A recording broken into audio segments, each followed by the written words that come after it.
All right, pushing this one out a little bit early ahead of schedule since we have a topical episode today, which I actually break down the intro for the episode. So this is with John Wooley, who runs the Instagram account Make WODs Great Again. Extremely funny, satirical account, making light of many of the foolish behaviors that CrossFitters engage in. So highly recommended that you follow that if you are not already.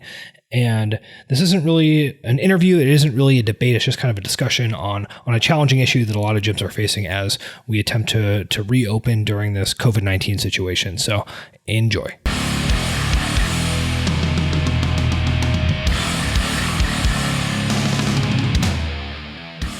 All right. So on the podcast today, we're going to have kind of a topical discussion, which isn't always the case.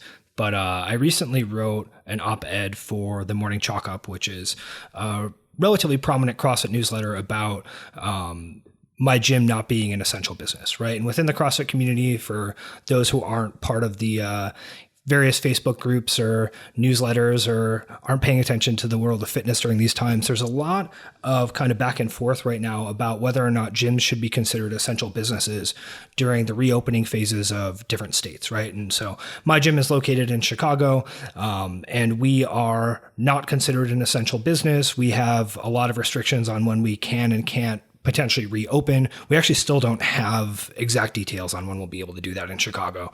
And throughout the country, there's some other gyms that are already reopening. There's some gyms that are going in defiance of their state's orders and are opening anyway. There's protests where people are saying that they are an essential business, et cetera. So it's this very, complicated and fraught cultural environment. And I felt a little bit, let's say, taken aback by some of the stances that people were taking about why their gyms should be reopened and some of the things that people were doing. And I essentially wrote a piece arguing that my gym shouldn't be considered an essential business, that people can work out on their own, and that the downside risk of reopening early by a few weeks doesn't necessarily outweigh the benefit of making sure that COVID is handled, that we have testing infrastructure, et cetera. So that was sort of the gist of my article. And I predicted it would be a little bit controversial, but it certainly sparked a little bit more of a flame than I expected. And then John runs a meme lord account, right, John? Meme lord, is that correct? Yeah, that's good. That's close enough. Yeah, and he made a rare, sincere post, sort of explaining the value in CrossFit, and I don't know exactly what your opinion is on the essentialness of CrossFit as a business, but sort of taking a thoughtful counter argument to some of the arguments that I made, which, not all of the negative comments I received were thoughtful. So reached out to John and thought it might be worthwhile to actually talk through these issues and think about what's going on currently and the positives and negatives of reopening. Should CrossFit gyms be considered essential, et cetera? So kind of a long intro, but a little bit of a nuanced topic. So John, I figure I'll let you just sort of explain, what was your reaction to reading my article, and what were your thoughts based upon that? First of all, most of my posts are sincere, for whatever that's worth. They're sincerely foolish, but they're still sincere. I don't know how many people listen to you are aware of the page, but the meme page is really a satire page, is probably the way I view it, although almost everybody calls it a meme page, which is totally fine. And then we also have a podcast that we talk about a lot of CrossFit stuff. So I'm deeply entrenched in the CrossFit community and have been for, probably a decade, I guess. Yeah, I liked your article. I'm not sure. As I was going through it, I was kind of laughing as I was reading it. Was this your first time on Morning Chalk Up? First time writing an op-ed? Yeah, they've shared some other stuff that I've written, in the newsletter links, hey, here's some other stuff to check out. But that was the first time actually publishing on the site. Well, yeah. So I was laughing as I was reading it because I have a lot of experience with getting roasted online. Obviously, people just love to come at me. And you had a few phrases in there that were, as I was reading them, I'm like, oh man, people are going to hammer you for calling them lizard people or whatever, contrarians or whatever. It was just funny to me. I find humor in weird places, but so that part was interesting. But no, I thought it was well written. I enjoyed it. It was funny. I have not gotten into this fray now for 2 months, for the record. I've literally had affiliate owners messaging me almost from day one, begging me to post whatever petition they want signed or, whatever, and I've told everyone the same thing. Look, I'm not combating the scientists and the doctors. That is not my job. And I am, I mean, come on, like I'm a banker by trade. I do memes on the side. Like I certainly am not a scientist by any stretch of the imagination. You guys want me to tell fart jokes? I'm really good at that. But, the other stuff, not so much. So I haven't gotten into the fray at all. What was interesting, I thought about your article was really just kind of the key phrase, not an essential business. That was my argument. It really had nothing to do with reopening gyms. And I probably could have worded mine better, although I'm going to let you in on a secret I intentionally didn't, around the part of whether gyms should reopen or not, because I knew it would create discourse. So like it would create, arguments. It would create a lot of, I don't know, I'm just going to call it battle. And there's a reason for that. Like you want to grow an online presence or a meme page, you got to piss off 10% of your audience. That's just a rule. It always has been.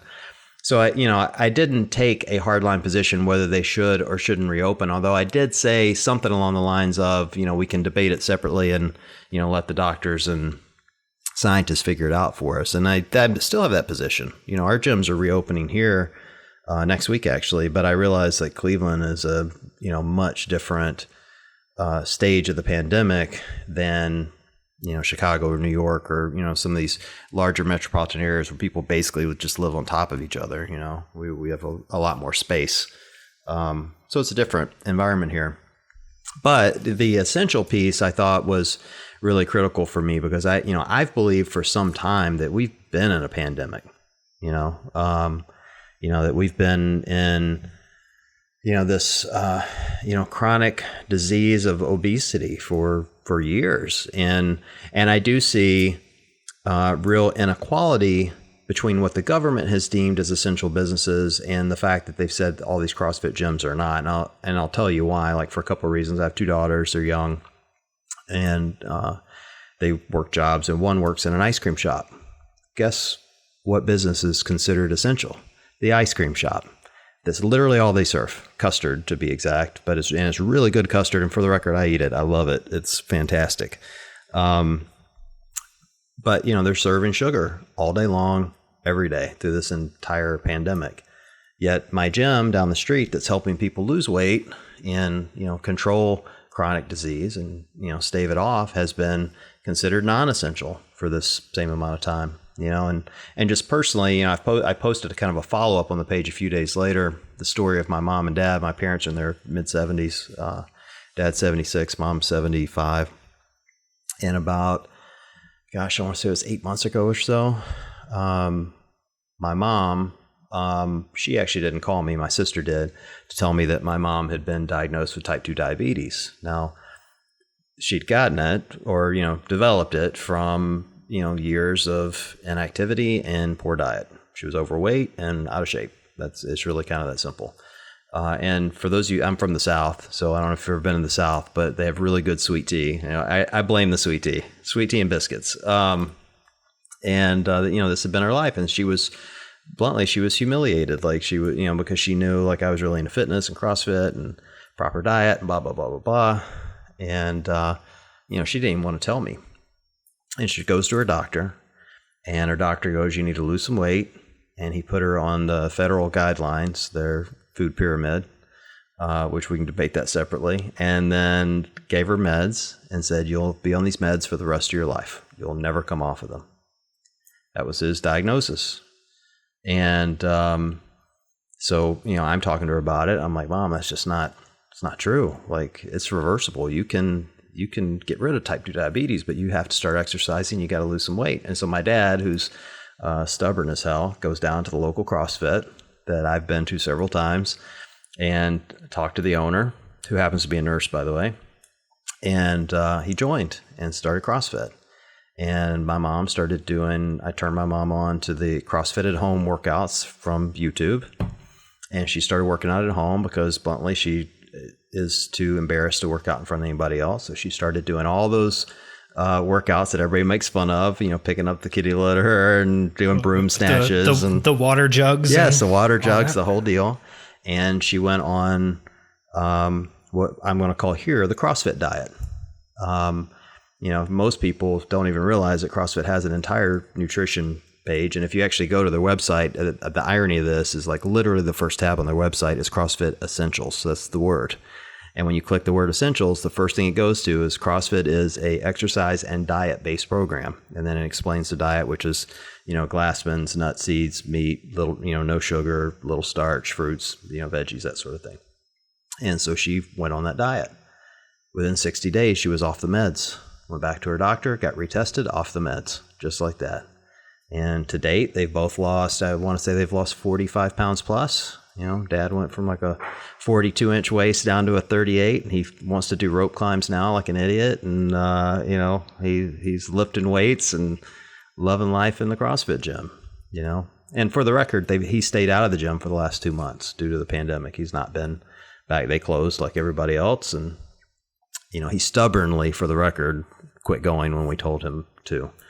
But yeah, so like I have a real passion around understanding that we are an essential business. We're curing disease, curing it. Like, I got lit up for my post. People were like, well, fitness cures it. I'm like, yeah, it can, but when you join yoga as an example, very few yoga places also give you nutrition guidelines. And they also, very few of them also give away all of their workouts for free.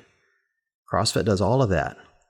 So to your very, very right and valid point, you can absolutely work out at home because CrossFit's been encouraging that for years. As a matter of fact, every affiliate in the country could close down, and CrossFit is going to continue to do what they've always done, which is give away workouts and nutrition.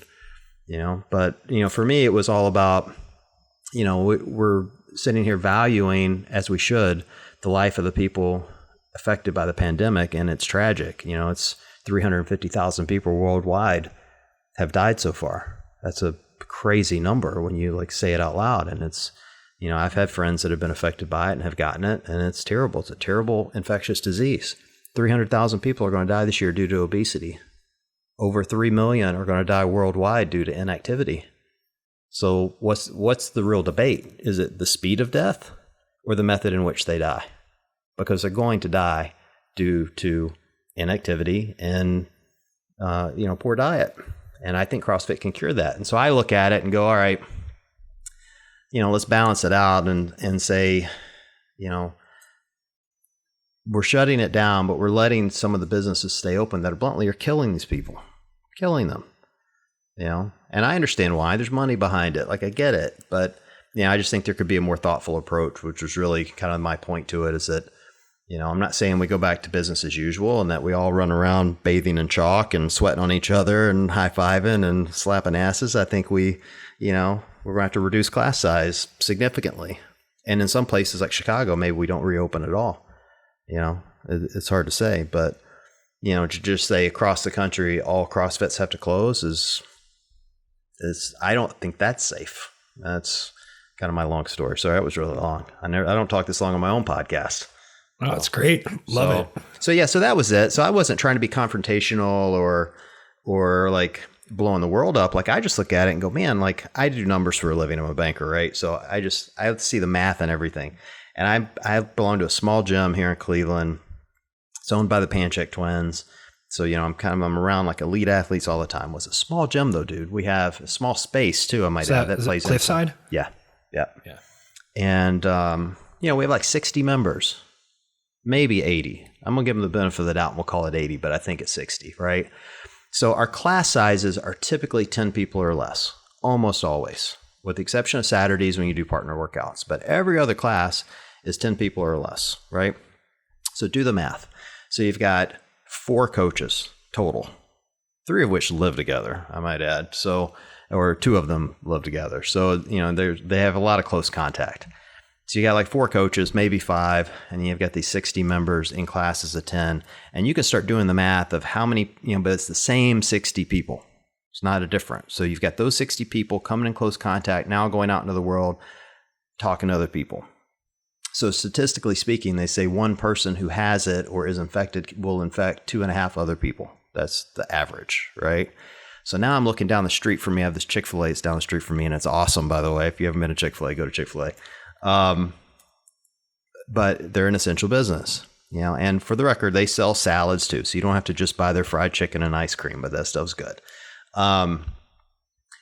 So they employ 50 people, right? So they have as many employees as we have members. And then you look at their drive-through, they serve conservatively 1,000 people a day. So now do the math.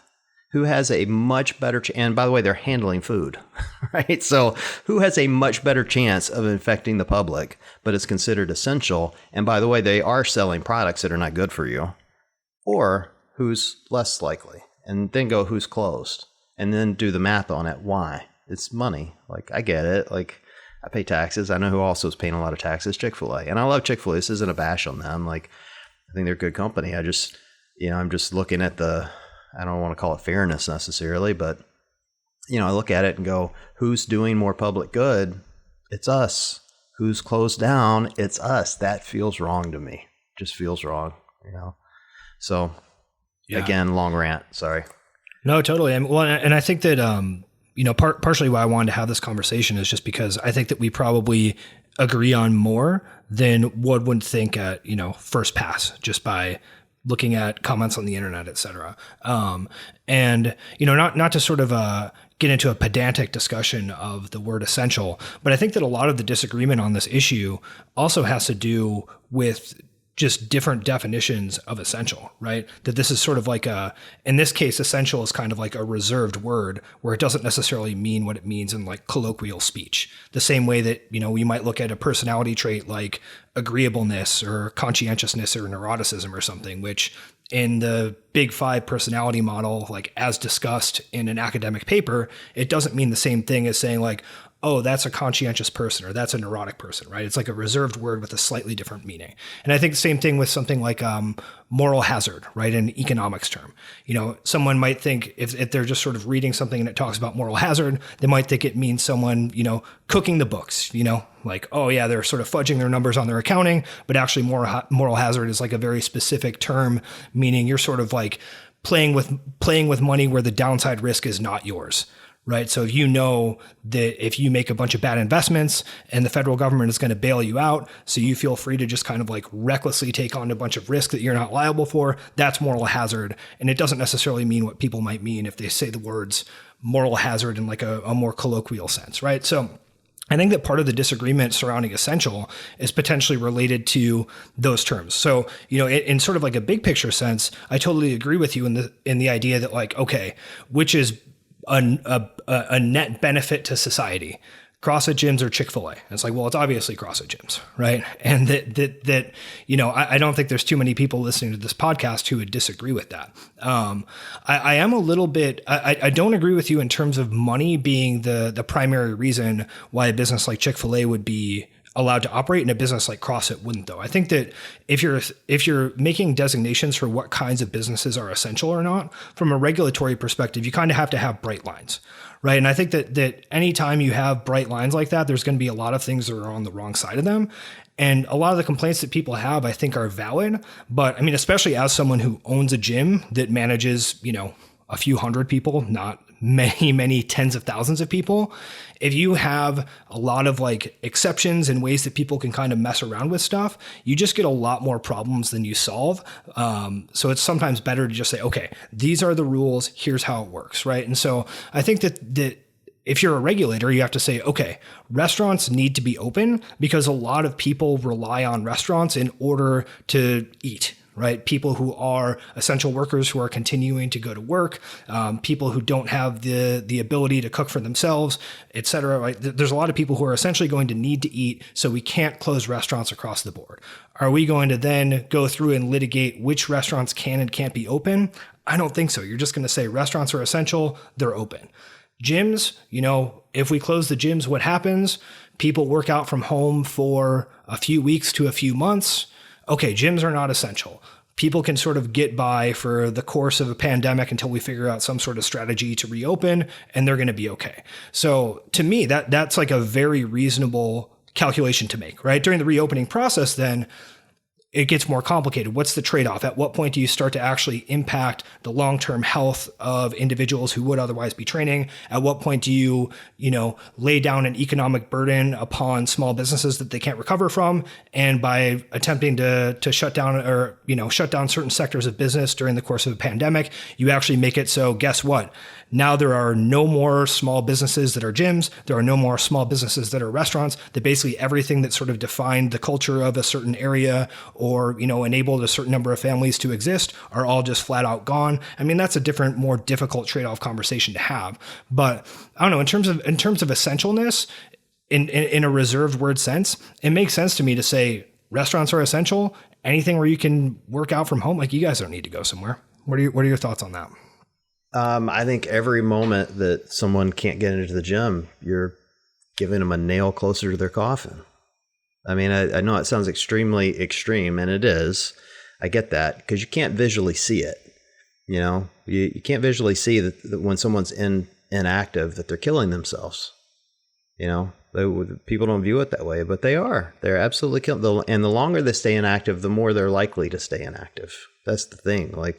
This is why every year in January you see, gym memberships. People do their New Year's resolutions. Gyms, triple their memberships or whatever, and then those people never go back. They go for a week. They go, oh my God, that was too hard, and then they're done. There's actually been a lot of memes about this. It's like now that people can't go outside, everybody wants to start running again. You've got all these people out running in a mask. I see them all the time. It cracks me up because I hate to run. I absolutely hate it. And I see people out running in a mask. I'm like, oh, you poor guy. You don't have any home gym equipment, and I do. And that's that's why I feel bad for people. But that's where they're struggling. I firmly believe that, to your point, people can work out at home. There's a very significant number of people that never will, ever. There's some people like me that are stubborn as hell. I'm just going to be fit either way. So if I'm either going to work out. If I didn't have a home gym, what I would have done? P90X. I would have put on old school Tony Horton. I would have, rented it on iTunes and sat there and done push-ups and sit-ups in my living room and said all his stupid phrases. But the reality is there's a significant number of people that just absolutely can't do that without some sort of guidance or equipment to do so. We saw that in the CrossFit gyms. I mean, most of the affiliates, I'm sure yours was the same way, but all the affiliates here locally were unbelievably kind, checking out equipment and giving it to the members to take home for free so they could continue to work out. And we're allowing them to, we're giving them online programming and which is great. Those are all great things, but that doesn't replace having someone to instruct you and coach you and kind of push you through. Even now, I've been debating in my own mind, our gym open next week. I'm not sure I'm going next week. I've got everything I need here. I kind of want to let the rush die down, if that makes sense, but I need coaching. I mean, trust me, for those people that know me, my mobility is really crappy. I need coaching. I need someone to tell me when I'm, not getting below parallel, which by the way is all the time. So people need it, It's the sole reason why I pay for it. I mean, think about it. I pay for 2 memberships, by the way, not one. My daughter goes with me and I have a full gym here. When I say full gym, anything you have at your box, I have in my basement, literally everything. And I still pay for 2 memberships because I see the value of having someone go, hey, you're going to hurt yourself if you do that. If you continue to do that, you're going to hurt yourself. So I think it's incredibly valuable. And, I agree with you on the, debating the word essential. I mean, I get that. And I know, I'm not even advocating that we close down restaurants. My point is that, and this is where I do take it back to money. My real point is I don't think government cares about our health at all. I really don't. If they did, gyms would be open in some capacity. There would have been some sort of, plan for, and I get it. I'm not a contrarian. I get it. I understand, this snuck up on all of us. Even my business has been so disrupted, and I'm in banking. It's been kind of ridiculous. So, no one could have, or no one did predict, I shouldn't say they couldn't have, but they didn't predict this.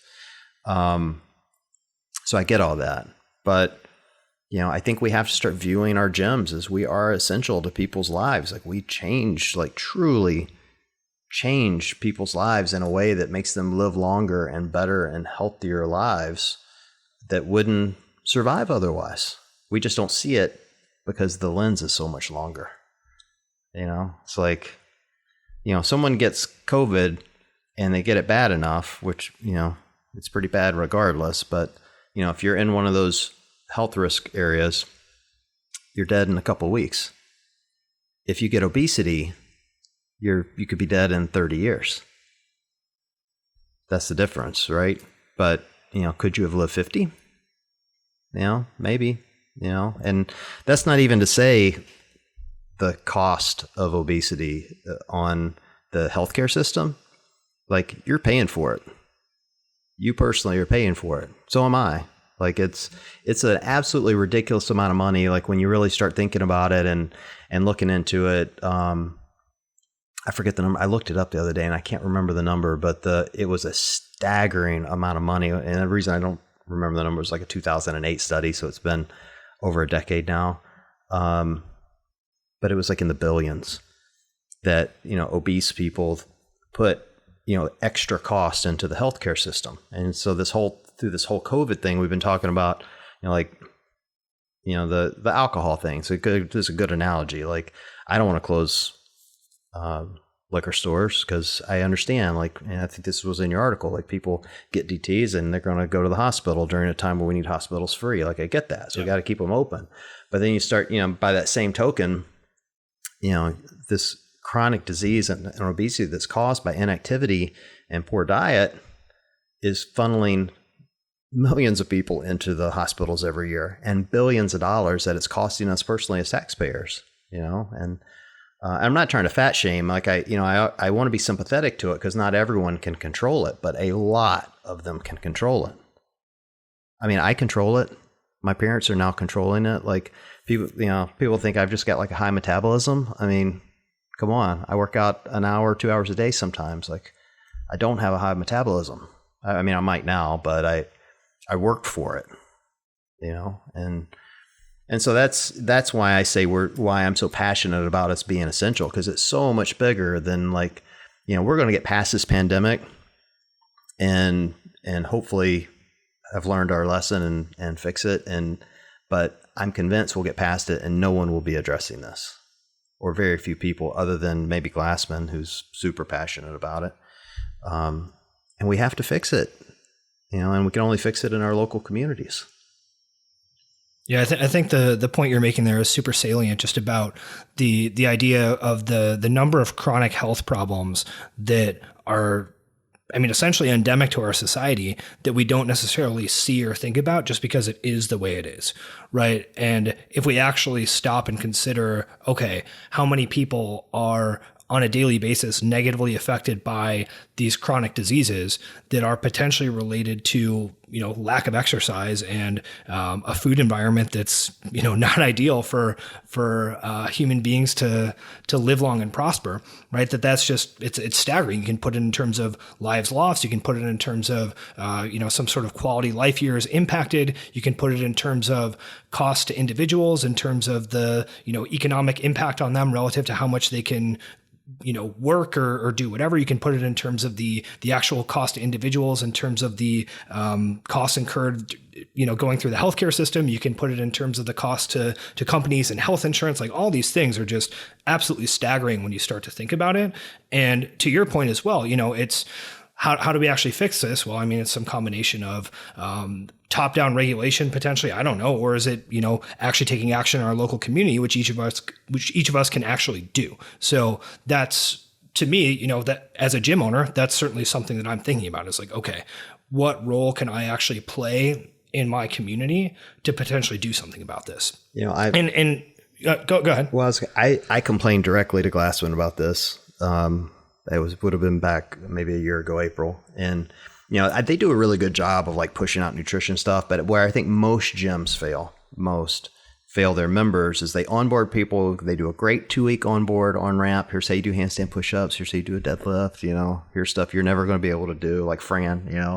And then and then they cut them loose and they go, all right, start watching the videos, go buy some nanos, get excited about the community. And then all of those things happen. At no point do they sit down and go, all right, let's talk about your nutrition plan. What are you eating? What are you putting into your body? And by the way, there's 1,000 different ways you can get there. I don't follow the CrossFit nutrition plan verbatim. Like I live a real life. I had pizza last night. It was great. I have some drinks occasionally. Like I live my life. But you have a fast metabolism. Yeah, so exactly. Okay. But I also do, like, of those, 21 to 28 meals a week I'm eating, 25 of them are typically chicken and rice or salad. Like I am generally pretty healthy around what I'm eating. But my point is you can get there 1,000 different ways. But most gyms don't do that. They just say, here's how you do the workouts, get out and do it. And I get it. Like the economic model of CrossFit's tough, man. Like most of these gyms have 2 to 3 coaches and you got 100 to 200 members. And it's really hard to get to everybody, And this is where I think CrossFit has to step in and do a much better job of pushing out their content just outside of their website. They're just now starting to figure out, that's why they brought Instagram back, that people don't really look at websites anymore. They go to apps, Yeah, and it's unfortunate. As someone who's a blog reader from back in the day, I miss it. Yeah, well, I do too. And they're still pushing it out. Like, to their credit, they push it out. But, I just wish our gyms, even at a minimum, if our gyms would just say, look, here's CrossFit.com. Go here for your nutritional advice and start to figure it out. And, most of their advice is such low-hanging fruit that most people would be living a healthier lifestyle. It's not to say that everyone needs to be on this low-carb / kind of paleo-ish diet. That's not for everyone. But it is healthier than, McDonald's 3 days a week. Or how often, or whatever, kind of crap people are funneling into their bodies. They got to figure out how to fuel these workouts and how to live better, more productive lives and how to have some balance, so. Yeah. And to kind of add into that, something that people criticized my article for, which I actually thought was like a pretty valid criticism, is the impact of COVID-19 on people who are not metabolically healthy is much more severe, right? So we are in a situation where if someone is training or not, even in like a somewhat short-term sense, might actually impact their resilience to COVID-19. And, if you start messing around and reading some of the preprint papers that are available and looking at stuff, we still don't really have a solid idea of what's going on with COVID-19, but it certainly seems like a big part of the confusion surrounding the different symptoms and why this affects different people differently, et cetera, is related to the fact that a lot of the negative outcomes are related to clotting, right? That blood clotting seems to be part of the reason why we get so many different things happening, and that exercising consistently actually is a great way to sort of modulate the vascular system and make it much more resilient, right? That you can actually, through exercise, make your blood vessels better able to handle the types of insults that may occur from something like COVID-19, right? I'm speaking a little bit out of turn here. I'm someone who, reads blogs and articles and has enough of a scientific background to read some abstracts and preprints of papers and know if they're total garbage or not. But I do think that there is an actual, like, if you were working out for 3 weeks before you got COVID, your outcome, like, very realistically could be better based upon that. And to your point earlier, right, most people are not going to be able to train consistently without actually having some type of structured thing to go to, some type of coaching, some type of accountability, some type of fun, right? A lot of what gyms sell isn't coaching, community, whatever. It's like, hey, if you show up at this time, you're going to work out and you're going to have fun. Like, that's what people buy. Yeah. Oh yeah. All the time. I'm with you on this. I think that when this is all said and done, and it's just me speculating. I mean, I read some of those articles and blogs and whatever, but I bet when it's all said and done, we're going to find that the bulk of the people that died from it had other underlying causes brought on from, being obese or, whatever their health conditions that were fully preventable otherwise. So we'll see. I mean, all bets are off. I could be totally wrong on that, but I also suspect you'll see like the athletes of the world. And, I hate to throw myself into that category, but I'm healthy enough to be considered one. I think you are too. Will have a much, much higher survival rate. Now, it doesn't mean I want people to get it. So don't misunderstand that. I'm not saying, all right, well, just let the athletes get it. Screw them. They'll survive it. No big deal. But I do think we're going to have to start, and I'm hoping, and this is just purely a hope, that at some point, as we're loosening the guidelines, we can really start to figure out, well, who are the at-risk people? And those are the people that should be staying home, right? Like the healthy people, if our risk is significantly lower, should we be sequestered? I don't know. We'll see. And I think this is where you will likely start to see businesses reopen that can, like gyms, as an example, where you tend to have a bigger, healthier population. And it might mean doing things that we really hate doing. Like I follow a gym here locally. I know the owner and I respect them. And they're, as their members are walking in now, they have a touchless thermometer and they're checking temperatures as people coming in, and they're restricting class sizes to 10 or less. And they're, first thing you do is you walk in and you wash your hands. They put like some real specific guidelines in place, and you know what? It's going to annoy a lot of people. And as a business owner, a lot of those people will quit. They will, but their business will be better, and the people that are there will be healthier because of it. And I can live with that. Like, that's okay. So I think a lot of this we're going to figure out on our own, but I do think we're going to find out when this is all said and done, the people that were most affected, were the ones that had some preventable things. There will be plenty that, had asthma or whatever that were not preventable that got it too. And that's tragic and unfortunate, but I think a lot of this is preventable. Yeah, and to your point on that as well, right? I mean that every gym is going to have pretty significant changes in their operations, right? Whether or not the gym owner believes in the risk of COVID, because I mean, as we've seen, there's a lot of people, some contrarians out there who don't quite buy what the mainstream media is selling or what have you. But even if you as an individual are like, this is all garbage, it's all a hoax, whatever, it's like, guess what? 75% of your members are actually pretty concerned with this. So you better take action to keep those people on board, because if you just say it's not going to impact you because you're healthy, you're going to lose a lot of people. They're just not going to come back. Yeah, we need more science on it. Like, I just read an article this morning, and I've read this a couple of times. The CDC now is coming out and saying, well, it's okay to order from Uber Eats or whoever because, the disease itself won't live on other surfaces, including metal, And so now I'm sitting there going, all right, well, we can share barbells again. Like it maybe it's not survivable in there. Or it said it's not spread easily that way, So we're certainly going to need the scientists to figure it out. Unfortunately, that's going to take months for them to really figure out how it spreads and protect us from it. And I don't know, I'm with you. I worry about it opening too soon. I have a woman that works for me that got it, and I've never seen anyone that sick. She's perfectly healthy, by the way. No underlying causes, at least to my knowledge.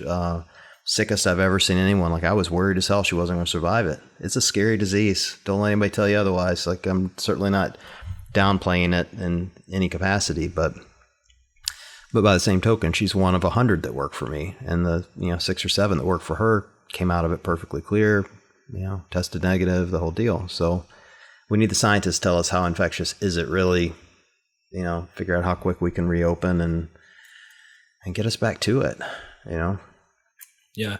And to maybe dig into some stuff that we might not agree on as much. I think that one of the main points that I was trying to make in my article was that if you think about the potential downside risk of pushing reopening guidelines early, that could be catastrophic, right?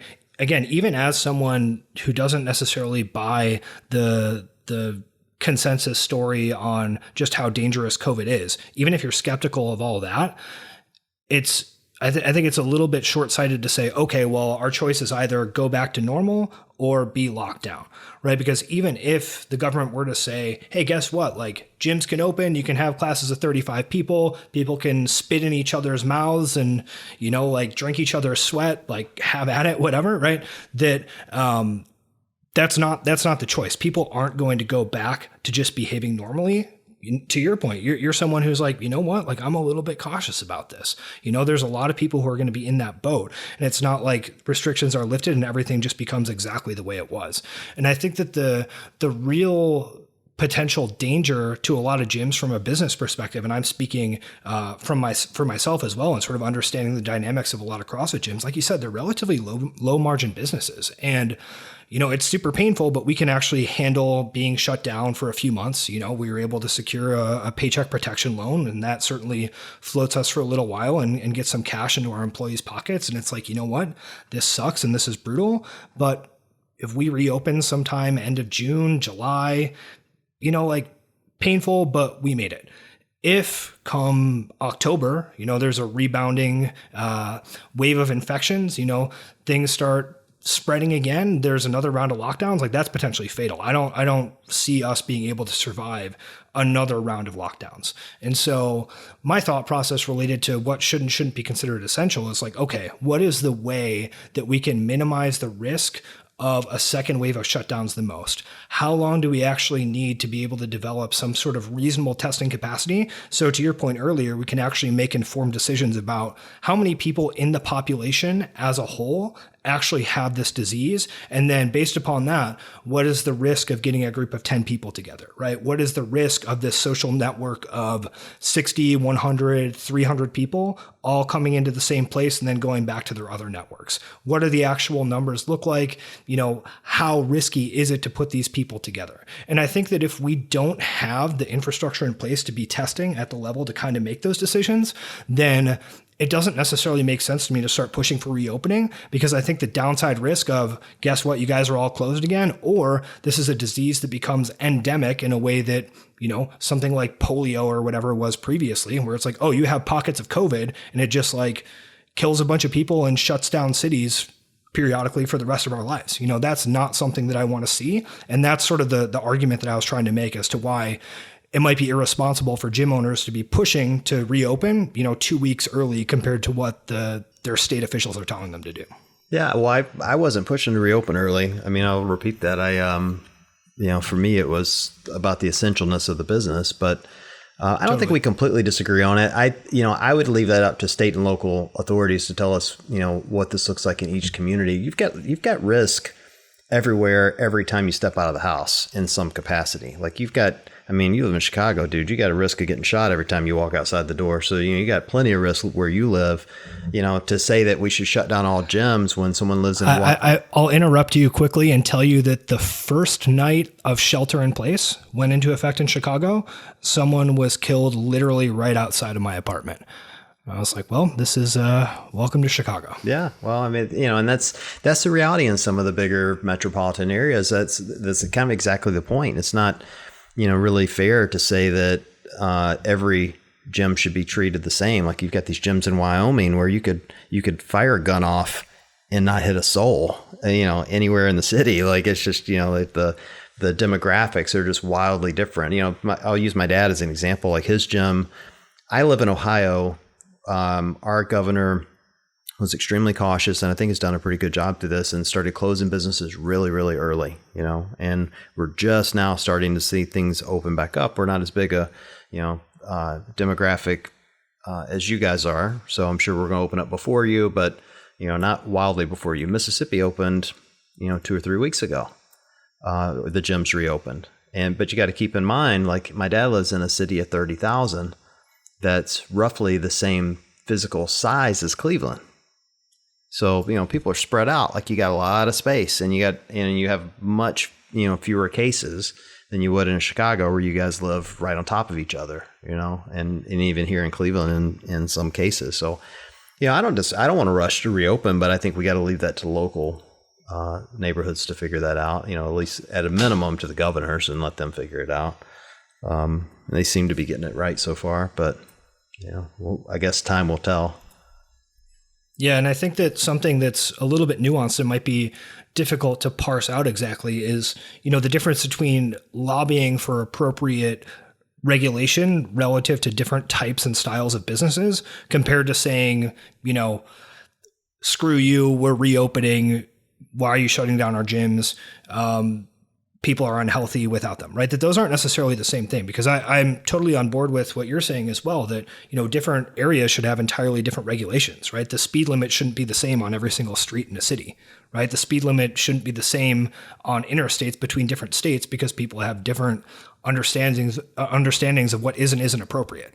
And yeah, you end up with some arbitrariness where it's like, oh, suddenly I cross this line and I can drive 75, whereas before I could drive 55. It's like, well, yeah, you draw a line somewhere. But to what you were saying, I think that the idea of trying to think about what is an actual appropriate way to think about reopening? And should there be different regulations for something like a CrossFit gym compared to something like, an LA Fitness? Like, yeah, I mean, that totally makes sense, right? Because it's going to be a smaller network of people who are coming in and out. There's probably going to be more control over exactly what those people are doing.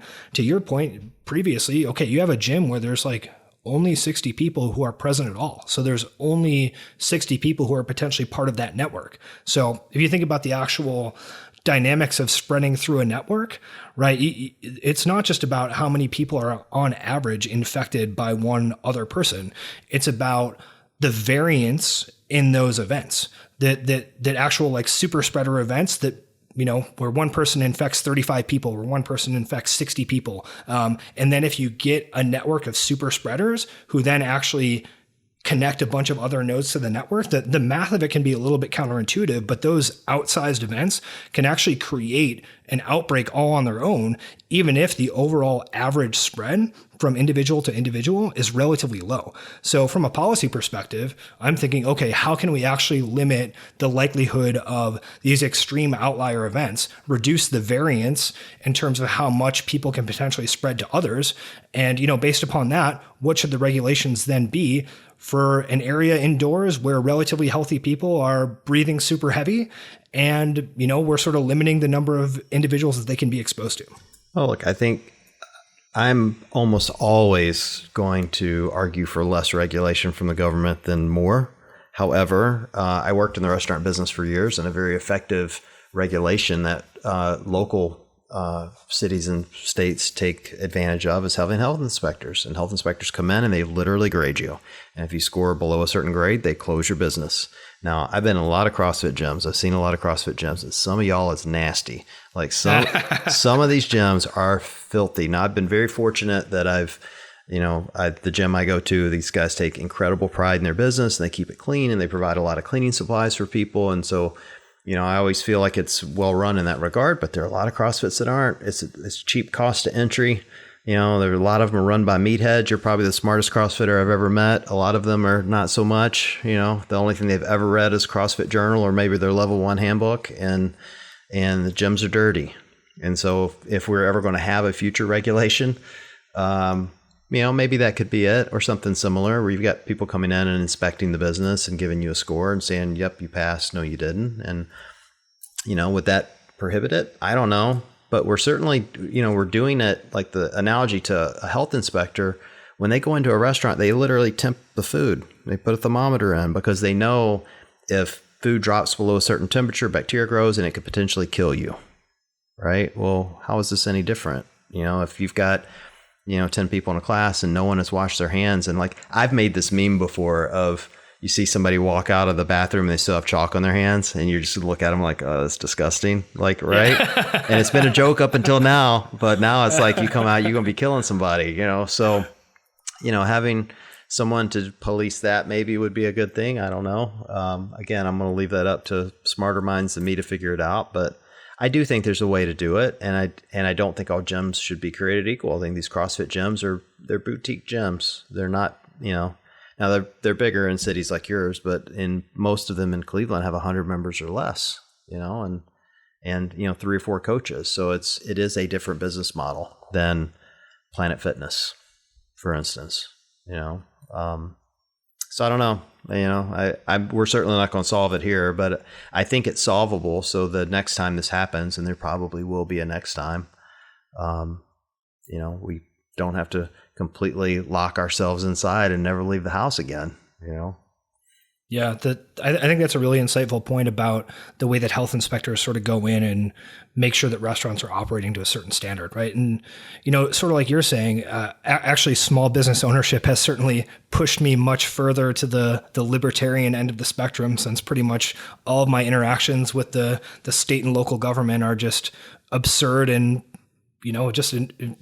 put down this bizarre regulatory burden upon me where I'm like, I have to find this stupid document with the exact measurements of my sign every time I need to, send in my sign permit. And then it's like, oh, and it's $350 for this. And then they lose the check, and then I'm getting more fines for not having paid my check. And I'm just like calling someone, and then they send it to collections, and I'm trying to figure out who the hell I even talked to. And I'm like, what is this? Like, I'm running a business. I don't have time for this, right? So like, yes, is adding another layer of regulatory burden potentially a good idea? You know, there's trade-offs there, but I think that what you're saying is really insightful in that, you know, we've known for a long time that a global pandemic of the ilk of COVID-19 has been very, very possible, very, very feasible.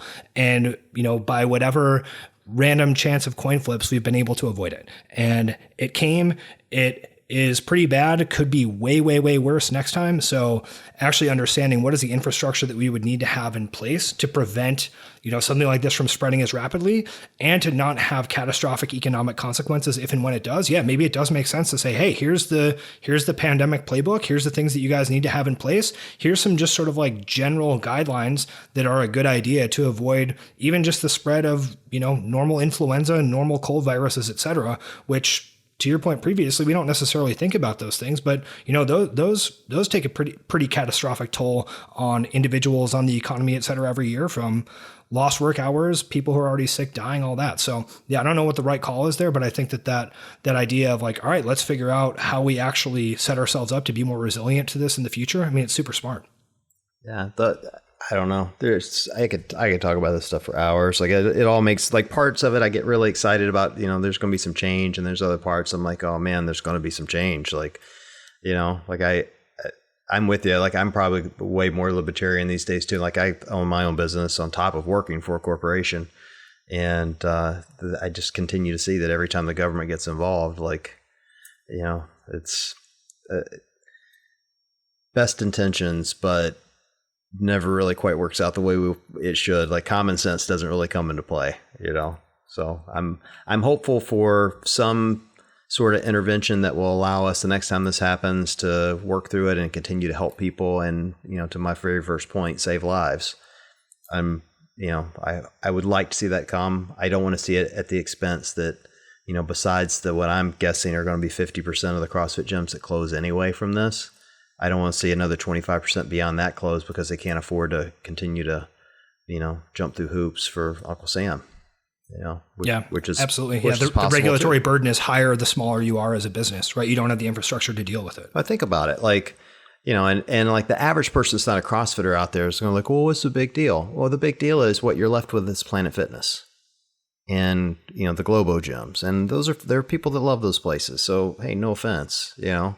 There are those of us that would not set foot in those places in a million years. They don't let us take our shirts off and drop weights. You know, it's like, we must do this. But they also don't provide coaching. They're like, the analogy I would give is it's as if someone's going to come to you and go, Todd, you're going to shop at Walmart for the rest of your life. It's your only option now. You can no longer buy groceries anywhere else. You can't go to that local produce store down the street that you like to go to because you know the guy that owns it and he picks out the produce for you and it always looks good. You got to go to Walmart because they can afford to pay Uncle Sam. That's what I don't want. Like, I want my local coach and my 60 members and the personal feeling of family and community and growing with them. And, you know, I get satisfaction from watching. We have a lot of older members. I'm not including myself in that mix, but we have a lot of older members in our gym. And I love watching someone come in that's completely and utterly out of shape, do their first workout. For one, I can crush them. So I love that. And then secondly, I love to see like their sense of pride when like they finish a workout. I don't know if I'm sure you see this in your gym all the time. You get someone in that's like older and they do their first workout with a group and everybody in the group goes and high fives them. Like the look on their face is like watching a little kid open a present at Christmas. That's how you get people to stay in the gym. That's it. Like that's where people all of a sudden like the light bulb goes off and like, you know what, this fitness thing's not too bad. Like I can suffer for 15 minutes for that, you know, that's where we're saving lives. And then those people, they drop the weight and the disease reverses and, or they don't get it, you know, what they would have gotten and they live longer, healthier lives. And by the way, they're joining a community. Like I joke, my dad's become the mayor of CrossFit in Tupelo. Like, you know, like as soon as he walks in the door, like they are like, you know, his name's Roy. So they're like, Roy, like I'll go with him. They act like I don't exist. like, because they, he's the mayor, he's got a community now. These are just like his church. And that's what it does for people. It's life changing, Yeah, I think the idea of the gym being the quote unquote third place, right, is really important as well. That, if you look at the sort of breakdowns in a lot of our community institutions over the last several decades, there's been a lot of sociological work done on this, where people used to have a third place that they went to, right? The sort of most famous book in this area is called Bowling Alone, and it's about the sort of dismantling of things like men's bowling leagues, church social groups, et cetera. That a lot of those things used to be a huge part of people's lives, and a lot of that has gone away. And one of the few places that hasn't been displaced and is actually sort of shown back up again for people is in things like the CrossFit Gym. So, that's another point that people have brought up, like, hey, this is an essential business because it's the third place that people go, and it sort of provides them the psychological comfort of feeling like they actually belong to a community rather than just whatever their potentially soul-crushing job is. Well, I don't talk about it on my page much because it's a satire page, but I've talked about it on the podcast often. I battle depression and anxiety. CrossFit helps me fight that. It's helped me fight it for 10 years. Like there's my normal non-workout John is depressive and kind of lives in a dark space. But if you can give me an hour a day where something just absolutely wrecks my body, right, and I can like clear those demons, I am significantly better. Like, without having to take a pill, without having to go, and there's no offense to people that need to do that or have to. Like, I'm not, advocating you should or you shouldn't. I'm saying for me personally, like it keeps me off of, meds, and it gets me into a community where now I've got a support system that I wouldn't have otherwise. I'm a single dude. Like, I don't have a lot of people around the house all the time. So it's nice to have somebody I can text, even if it's just, hey, I kicked your ass in the WOD today, Marty. It's like, Marty. Yeah, Marty, I crushed you. But and I think there's a significant number of people out there that battle those same things that CrossFit helps them with. And that's just like one example. And, I think we could probably outline, 100 different things it helps people with. Unfortunately, we don't really get credit for it. For me, that's the essentialness. I realize it's a different essential than like the restaurant analogy earlier, but I do think it's essential to people, and we have to figure out, at least for the next time, like how do we better address this? So those people that are underrepresented that we're now saying, hey, you got to work out at home, like a lot of those people aren't going to survive it, and we got to figure it out. Yeah, and to circle back on something you were saying earlier, partially as a self-interested business owner trying to get a feel for what people are thinking, as well as something that might just be helpful for anyone listening to this, right? I mean, you're someone who has a home gym, super bought into the community, is potentially a little bit cautious about actually returning to the gym.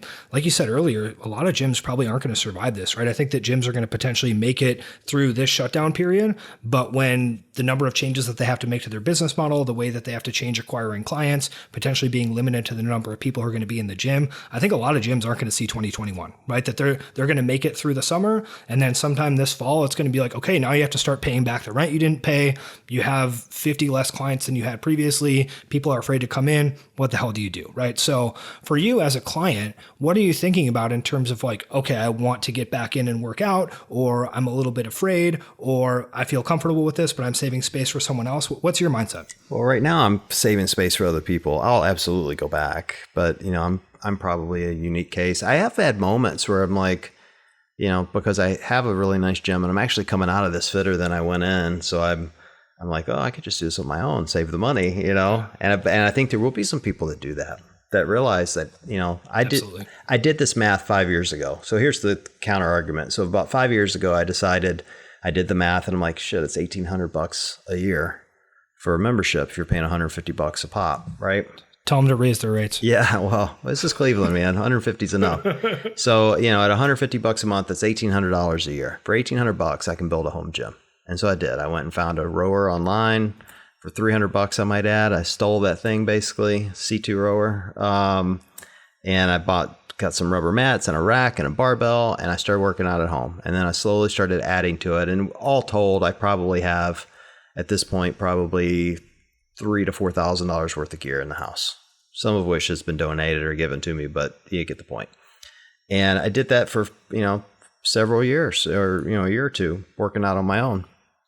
and stayed just as fit as if I had ever set foot in a CrossFit gym, because I'm smart and I can look online and I can see what the coaching looks like, and I don't do dumb things often. And then at some point I missed the community. Like there's a lot to be said for having a coach that's going to challenge you and push you. There's even more to be said for having a community that's going to support you. I think those two things are critically important. And I think there is some truth that you need some comparison. I think comparison can be a really bad thing for some people and for a lot of people, myself included, but you need some. You need to be able to see other people doing what you're doing, even if it's to say, okay, I'm never going to be Matt Frazier, but I should be able to do half of what Matt Frazier does, And I think that's important to have that, to visually be able to see it, to physically be there on site, And I think there's a tremendous value if you run a good affiliate, which I'm sure you do. But if you run a good affiliate and you're a good coach, don't be so sure. Yeah, well, if you run a good one and you're a good coach, you're going to be telling your athletes what a great job they did. You're going to lead with positivity. You're going to end with positivity. You're going to give them feedback of things they need to do better, but you should be a positive place in their life, somewhere where they go that they feel good about what they're accomplishing and what they're working toward. And, CrossFit's that place I can get that. Like I can go in and I can feel better about even if I have a bad WOD, Saxon's still like, dude, you did great on those push-ups. I'm like, yeah, my time sucked. No. Push-ups are great. Like he's really positive. And I think that's helpful for a lot of people mentally, physically, emotionally, to have someone in your life that's going to do that for you. So I'll go back. I do think a lot of gyms are going to close. They financially aren't going to be able to survive this. And I think there will be a significant number of the population that are so scared of what they've seen on the news, and they should be. Again, I'm not saying they shouldn't, that, they won't risk going back for a year, which will put a lot of those businesses out of business. So it's, it's like anything else. The stronger are going to survive. Like we're going to have half as many affiliates as we did, likely.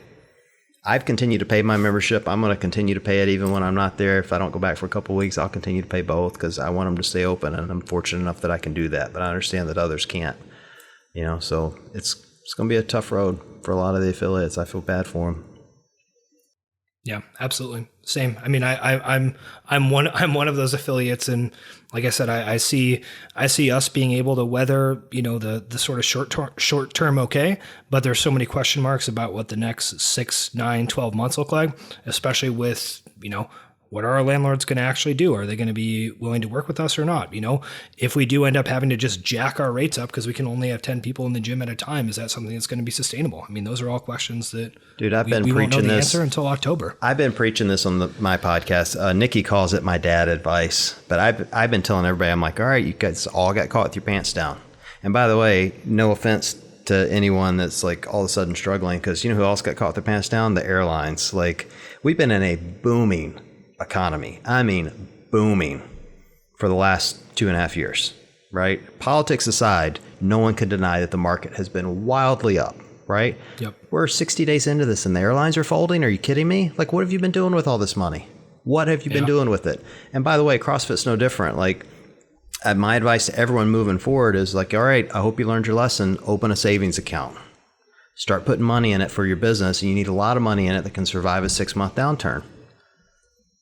Like I wish I'd been given that advice to people, a 1.5 years ago when I started the podcast, and I wasn't, so shame on me. But that's the truth. It's like, you got to take advantage of the booming economy when you have a lot of people and a lot of gym members and start putting some of that money away. And all businesses need to do that. It's not just CrossFit. It's really, for me, it's really opened my eyes to how delicate the American economy is. I mean, as Americans, we all think we're exceptional, and American exceptionalism is a big thing. And I'm as patriotic as the next guy. I'll have on my red, white, and blue socks doing Murph tomorrow by myself. But think about it, like 60 days later, and think of all these businesses that are crumbling after a booming economy. What would it have been like if we had been in a depression? If this had happened, 6 years ago when we were still in an economic downturn, what would have happened?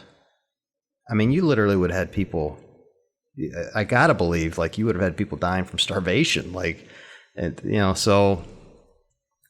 Yeah. And to that point as well, another big another big potential downside risk over the next 6 to 12 months is some other catastrophic event, right? Yeah. What if another coronavirus mutates in 9 months and we have another entirely separate pandemic? What if there is some other, catastrophic thing like the 2008 financial crisis? What if that happens again? Very well could. It's and it's likely. I was in banking during the 2008 crisis, and this isn't that much different, or at least it hasn't been that much different for us on banking. It was, in 2008, it was the financial advisors that were coming into work, and I thought most of them I'd find them hanging in the closet or something because they were just also sort of depressed from getting yelled at all day long from customers. And right now it's the business bankers because they're all doing this protection program that you mentioned earlier. And I don't know how it worked for you, but it's been incredibly difficult for all business owners to get those loans and to see much bigger businesses that shouldn't qualify getting the money, and so the business bankers this go around are the ones that are getting punched in the teeth over it. So this isn't that different. But to your point, it only takes one more thing, man, to make this house of cards tip over. Just one more, So I think the long story short is everybody come work out at my house because I got a great gym. I'll Clorox you coming in. It'll be great. It'll be fun. Exactly. We'll spray you down, have you play some guitars, right? Yep, exactly. All right, John, I think this was a pretty productive discussion just in terms of really trying to lay out some of the different arguments that people have about this issue, try to give reasonable perspectives from both sides, right? And also, just have people who agree maybe on more than one might think at sort of first pass, disagree on some stuff, but hey, we can actually talk about it and work it out too. So I think that's something that I really wanted to show people who are listening. Was this your first time getting roasted online? Like people really blowing you up? Probably first time really getting roasted, but I've had a few other things that have, made the rounds and generated some negative attention. But I think this is the first time I actually stepped into the culture war, so to speak. I step into the culture war all the time. It's fun. Yeah. It can absolutely be hurt. But here's the hard thing about it. And what was interesting about this one for me on yours and mine, people didn't really read the article. They look at it. They didn't. Of course not. They didn't read what I wrote. I had people coming in. There's one I'll never forget. It just made me laugh. It was some girl in where was she from? Spain or somewhere. And it just said, all you Americans are selfish. I'm like, first of all, it had nothing to do with being an American. That was the very first thing, And I wasn't advocating for gyms to reopen. I was talking about, chronic disease and how we are essential to fighting that. She clearly didn't read the article. I just all of a sudden became a selfish American, which still might be true, but not in this case, And it was the same, I was reading the comments on yours on Morning Chalk Up, and I could tell a lot of people just got triggered by certain words, and so then they write a paragraph just about that word. And I'm like, well, you didn't really get the heart of the article, did you? You just got pissed off about being called a contrarian or a lizard person or whatever, Yeah. And you were going in and commenting, which I appreciated. I've just quit commenting back to people because it just on a satire page it just becomes a full out brawl, Yeah. And I don't even do it anymore. It's not worth it. I had to block two people. I gotten really diminishing marginal returns. Yeah, just is what it is. But it's all good. Yeah, and I mean to what you said earlier, I'm not gonna lie, I kind of like when people freak out a little bit. So I actually kind of sort of partially accidentally stepping into the culture war. I have a little bit of a better understanding of why people are inflammatory online because it generates a bunch of attention. And especially if you're a person who's relatively resilient to people saying bad stuff about you, it's kind of funny and fun to stir the pot a little bit. So I was like, oh, this makes sense why people are just doing this on purpose all the time to just piss people off. All right, cool. Yeah. Yeah. Well, look, there is some value in throwing bombs occasionally to get people to think. I think people often they just gloss over things. They got their opinions are set in stone and they don't want to change their opinion. And I'm not looking to change a lot of opinions for the record, but I do like to make people think. And sometimes the arguments are funny, in this case, I do get passionate that there's a significant number of CrossFitters out there that view CrossFit as this is the place I go take my shirt off and I grunt and throw weights around and I go home. And I contend that's not really CrossFit. It's a part of CrossFit. But, I think we are in, that was the entire point of my post is I think we are in the healthcare business. as much as a doctor is. We're changing lives for the better. We're actually getting them out of the healthcare system, which I think is a much better course of action than just giving them a pill, which if you need it, take it. But, I think we're in that business and people don't see that. And the comments were funny to me because people are like, well, fitness is healthcare or yoga is healthcare. I'm like, you guys are missing the point. Like, this is a CrossFit page, man. Like, if this were a yoga page, it would have said yoga is healthcare, but it's not a yoga page. It's a CrossFit page. So, I realize I hurt your little feelings, but suck it up for one post or move on, so. Love it. Yep. All right, let's close on that. John, if people aren't already following your Instagram account for jokes or listening to your podcast for a combination of seriousness, some jokes, etc., what should they do? So Make WODs Great Again is the Instagram page and the YouTube page and the Facebook page. Make Pods Great Again is the podcast. I host that with Nikki Brazier, who's a sideline reporter for the CrossFit Games. We've just had a ton of great guests recently. So, and it's probably the biggest part of what we're doing right now. We're spending a lot of time on the podcast. So those are the two I'd send you to. Thanks for listening. If you like the show, the best thing to do would be to send it to one of your friends who also likes podcasts. If you want more, I have an email list where I send out a weekly update with all the podcasts I've recorded and articles that I've written. I also include my favorite things that I've been reading or listening to as well. You can sign up for that at www.toddneve.com. That's I before E, or you can open up the show notes in your podcast player and click the link in there.